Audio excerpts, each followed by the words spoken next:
राहुल गांधी की वो घोषणा जो कर्नाटक के इलेक्शन में थी, उन्होंने लागू कर दी कि वहाँ महिलाओं को पब्लिक ट्रांसपोर्ट फ्री मिलेगा, लेकिन भारतीय जनता पार्टी के गले के नीचे से नहीं उतर रही है बात। हालांकि कई सारे देश अपनी महिलाओं को और तमाम लोगों को वहाँ पब्लिक जो है ट्रांसपोर्ट फ्री देते हैं, कई सारे फ़ायदे होते हैं, पॉल्यूशन कम हो जाता है, जाम की परेशानी से निजात मिल जाती है।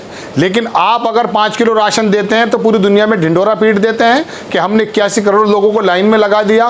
लेकिन सिद्धारमैया और राहुल गांधी की घोषणा अगर पूरी हो जाती है कर्नाटक में तो आपको प्रॉब्लम हो जाती है। ये मैं आपको दिखाने के लिए हाजिर हुआ। सबसे पहले खबर देख लें कि सिद्धारमैया ने आज जो है इसको शुरू कर दिया है, आपकी स्क्रीन पर खबर है, और इसको बताया जाता है कि ये शक्ति एक योजना करके राहुल गांधी ने कहा था कि वहाँ पर 5 गारंटी थी, उसके अंदर ये भी एक गारंटी थी। इंदिरा गांधी स्कीम जो थी वो इंदिरा कैंटीन वो भी शुरू कर दी गई है। महिलाओं को मिली बड़ी सुविधा, आज से फ्री में बस में यात्रा कर पाएंगी। लॉन्च हुई शक्ति योजना। इन योजनाओं से जो राहुल गांधी वहाँ गारंटी देकर आए थे उनसे प्रॉब्लम होने लगी है भारतीय जनता पार्टी के नेताओं को। हालांकि केजरीवाल 2019 में इस काम को कर चुके। तो यहाँ पर क्या हुआ है दर्शकों, मैं आपको दिखाता हूँ। शहजाद पूनावाला ये किसी ज़माने में कांग्रेस में थे, राहुल गांधी ने समय नहीं दिया था, मिलने लगा ऐसी अफवाह होती है तो इनको नाराज़गी हो गई तो ये भाग गए वहाँ से। अब ऐसे काम करने लगते हैं कि भारतीय जनता पार्टी के आला कमान के जो नेता हैं वो इनको देख लें। फेसबुक पर इनके ये मेरे साथ हैं, बल्कि मैं इनके साथ हूँ, सॉरी। ये करते क्या हैं, आज महाराज अग्रसेन की जयंती, कांग्रेचुलेशन, मतलब वो तमाम ढूंढ के लाते हैं जयंतियाँ जो जनरली लोगों को पता नहीं होती है। तो खैर बहुत मशहूर जयंती है। ऐसी ऐसी महापुरुषों का नाम लाते हैं, लेकर आते हैं और उन पे अपनी मौजूदगी दर्ज करा पाते हैं, लेकिन ऐसा होता तो है नहीं, इन पे नज़र नहीं पड़ती। इन्होंने लिख दिया, दर्शकों आपकी स्क्रीन पर खबर है कि कांग्रेस आई ने जो ये किया है काम, आपकी स्क्रीन पे, free ride in the bus in the mean for the section the really need it. ये उसको मिलना चाहिए जिनको ज़रूरत है, जिनके पास गाड़ियाँ हैं उनको नहीं मिलना चाहिए। लेकिन महिलाएं अगर गाड़ी लेकर नहीं निकलेंगी नोएडा में, बेंगलोर में, कलकत्ता में, दूसरे शहरों में, अच्छी जगह, तो एक तो पॉल्यूशन कम हो जाएगा। लग्जमबर्ग सिटी जर्मनी का 17 घंटे में एक ड्राइवर के दर्शकों हुआ यूँ कि बर्बाद हो गए थे। वहाँ पर फ्री कर दी 2013 में। एक जेवियर करके प्रधानमंत्री थे शायद, जेवियर लैटिन करके नाम था उनका, तो उन्होंने वहाँ पर फ्री कर दी थी 2013 में, 15 में घोषणा 2020 से शुरू है। और कई सारे देश ऐसे हैं जहाँ पर, कनाडा के अंदर कई शहर ऐसे हैं, और एक जापान के अंदर एक शहर ऐसा है, वहाँ कई सारे देश ऐसे हैं, ऑस्ट्रेलिया के अंदर कई शहर ऐसे हैं जहाँ पर पब्लिक ट्रांसपोर्ट फ्री है। यहाँ महिलाओं को ट्रांसपोर्ट मिलने के साथ राहुल गांधी की इसकी वजह से इनके अंदर दिक्कत हो गई। अब इन्होंने कहा क्या है कि वाड्रा ने जो है ज़मीन चुराई, वाड्रा स्टोल लैंड, देयर कार्यकर्ता steel seat mean for poor working women. Working women की जो सीट है बस के अंदर वो चुरा ली है कांग्रेस के कार्यकर्ताओं ने। यानी कि गोया के महिला कांग्रेस कार्यकर्ता ही घूमेंगी सिर्फ, बाकी तो महिलाएं वहाँ साथ, जितनी महिलाएं सब महिला कांग्रेस कार्यकर्ता हैं। और वर्किंग वुमेन के जो है सीट चुरा ली है। वर्किंग वुमेन को भी मिलेगी और नॉन वर्किंग वुमेन को भी मिलेगी। ये काम केजरीवाल पहले कर चुके हैं। अगर आपको थोड़ी बहुत हिम्मत है, ताकत है, अगर आप कर सकते हैं, हालांकि उम्मीद नहीं है क्योंकि कोई बड़े बड़े नेता नहीं कर पाते।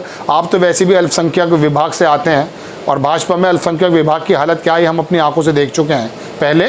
तो आप ट्विटर करके लिख दीजिए कि बॉस क्या है, सब संभव नहीं है कि देश में महिलाओं को ये सुविधा मिल जाए, लेकिन ऐसा नहीं लिखेंगे तो इनके जो है मिर्ची लगी, परेशान होगा। लेकिन राहुल गांधी की ये योजना से परेशान इसलिए है कि 2024 में कर्नाटक में इस तरह की रेवड़ी कहते थे प्रधानमंत्री जी, 81 करोड़ लोगों को 5 किलो चावल देते हैं तो उसे तो बड़ा फख्र से बताते हैं। लेकिन अगर वहाँ महिलाओं का बस फ्री हो गया है तो दिक्कत है 2024 में कहीं राहुल गांधी की इन घोषणाओं से मुश्किल पैदा ना हो जाए। हालांकि कर्नाटक के हालात में पहले दर्शकों को किसी प्रोग्राम में बता चुका, इतने बुरे हालात हैं कि अगर कर्नाटक में से बेंगलोर को निकाल दिया जाए तो 36% अर्थव्यवस्था कर्नाटक की श्रिंक हो जाएगी। दूसरे नंबर का राजस्व देने वाला कर्नाटक प्रदेश है देश में, महाराष्ट्र के बाद। हालात ये हैं, वहाँ पे ग्रामीण एरिया में महिलाओं को ज़रूरत है। अगर महिलाओं को कुछ पैसे बच जाएंगे तो आप बताइए, महिलाएं तो हैं जो पैसे बचते हैं अपने घर में तो लगाएंगी। और सबसे बड़ी बात, पॉल्यूटेड सिटी, देश के अंदर कितना पॉल्यूशन है। एक आदमी गाड़ी से चल रहा है, एक महिला गाड़ी से चल रही है, नोएडा के अंदर जाम लगा हुआ है और वहाँ लोग घंटों घंटों खड़े रहते हैं। इस चीज़ की प्रॉब्लम नहीं है इनको, प्रॉब्लम इस चीज़ की है कि कांग्रेस ने इस काम को कर कैसे दिखाया। कांग्रेस की 5 गारंटी योजनाएं जो वहाँ पर दर्शकों है ना, उसके अंदर धीरे धीरे काम चल रहा है। बिजली के बिल वगैरह का भी चल रहा है और ये शक्ति योजना जैसे मैंने बताई, और राशन के 10-10 किलो का भी वहाँ प्रावधान है। उससे भारतीय जनता पार्टी के खेमे में इतनी ज़बरदस्त तरीके की हलचल है कि यार ये लोग क्या कर पाएंगे, और ज़रूरत भी है। हालांकि मैं बता दूं आपको, digital India, make in India, made in India, इनके माध्यम का नाम आया करता था, लेकिन इसके ज़रिए लोगों को बेरोज़गार बना दिया गया। अब राशन मिलता तो उसे बड़ी चीज़ समझते हैं। कोविड के दौरान 53,000 करोड़ रुपए का एलोकेशन हुआ उत्तर प्रदेश चुनाव से पहले। कोविड में जो फ्री में मिलता था, उन्होंने कहा ये भी मिलने लगेगा। लोगों ने कितना फ़ायदा हुआ कि बहुजन समाज पार्टी का 10% वोट कट करके भारतीय जनता पार्टी में चला गया। अखिलेश की कमी नहीं थी उसमें, 37% वोट ले गया था अखिलेश यादव समाजवादी पार्टी के गठबंधन से, तो लगभग सरकार बन जाती, क्योंकि पिछली दफ़े 36 या 39% पे तो बनी थी सरकार। बहरहाल ये दर्शकों को खबर है कि कांग्रेस आई को बड़ी ने ये वाली योजना लगाई और भारतीय जनता पार्टी वाले परेशान हो गए। लेकिन राहुल गांधी बुनियादी राजनीति करते हुए देश में और विदेश में छाते जा रहे हैं, और एक ऐसा विकल्प तैयार हो रहा कि मोदी जी के सामने यदि कोई है तो एक नेता राहुल गांधी, जिसको इन्होंने किसी ज़माने में पप्पू बनाने की कोशिश की थी।